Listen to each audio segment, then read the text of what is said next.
क्यों गई? देखिए, ऑलरेडी एक shrines and temples Hindu shrines and temples bill के ड्राफ्ट के ऊपर ऑलरेडी जम्मू कश्मीर में काफी चर्चा और परिचर्चा हुई है। अब उस Hindu shrines and temples bill की उसकी क्या कहते हैं कंटूर्स क्या होंगे, उसके पैरामीटर्स क्या होंगे और उसका एक कानूनी, वैधानिक और संवैधानिक उसकी एक पारदर्शिता और उसकी आउटरीच कितना होगी, उस पर डिस्कशन डिबेट जरूरी है। मेरा मानना है कि सूफिज्म, इंक्लूशन और सबका साथ सबका विकास, ये कश्मीर ने पूरी दुनिया को ये मैसेज दिया है। कश्मीर ने ना सिर्फ, मैं इसे सनातन या हिंदुज़म को बोलूं, बल्कि एक जो सूफिज्म का भी एक स्प्रिंग बोर्ड है वो कश्मीर रहा, जिसने पूरी दुनिया को एक पीस का, शांति का और सोशल इंक्लूशन का मैसेज दिया है। पिछले चंद दशकों में ये फंडामेंटलिज्म, ये आपस में इंतशार, आपस में डिवीजन का ये मैसेज और खासकर जो धार्मिक संस्थानों पे जो अटैक हुआ, ये बहुत बड़ा विषय है। किसी भी हो, किसी के भी हो, चाहे वो सिख हो, चाहे वो क्रिश्चियंस के अपने चर्च हो, या चाहे फिर कश्मीरी पंडित्स के, हिंदूज के श्राइन्स एंड टेम्पल्स हो, एंड इवन मुस्लिम बरादरी में भी किसी कम्युनिटी का अगर कोई धार्मिक संस्थान हो, ये बहुत बुरी बात है। हम हिंदुस्तान में right to freedom of religion, right to freedom of speech and expression को हम यहाँ पे एंटेगोनाइज करते हैं, उसको इम्बाइब करते हैं, और कश्मीर में भी वो इम्बाइब हो। यही हमारा एथॉस है, यही हमारा एक कॉमन कल्चर है, यही हमारी एक कॉमन हिस्ट्री है।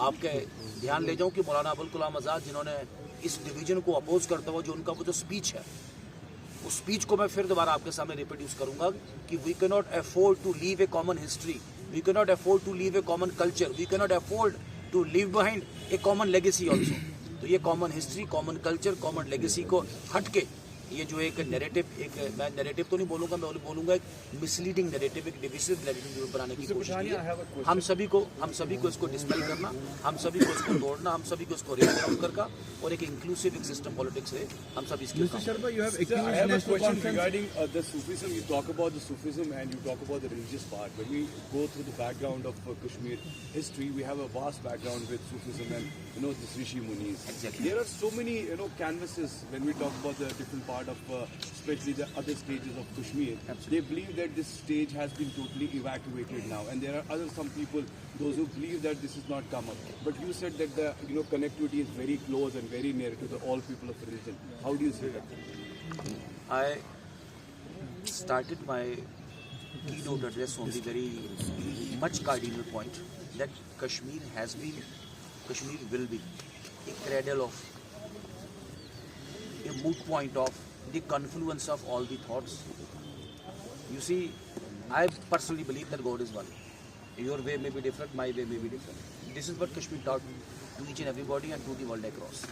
Let me take you back to that Tara Shiko's, that his biography, that is Majmaul Bahri, the confluence of Vedas, Upanishads and the scriptures of Quran also. The problem is that Aurangzeb's divisive narrative stole a show over that Tara Shiko's Majmaul Bahri.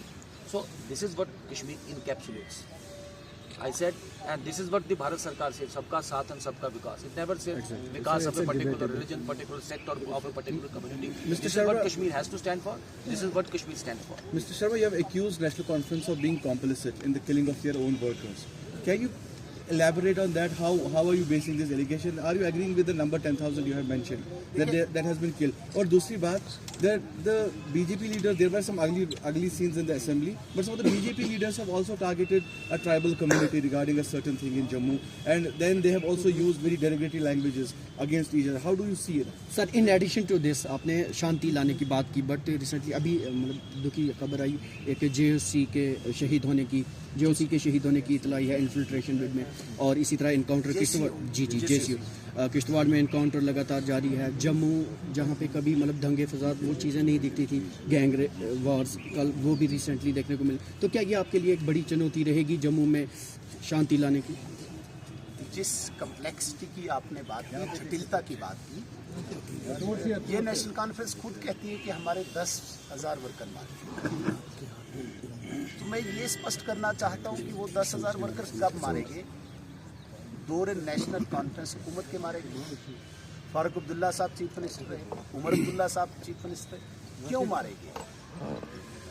उसकी investigation की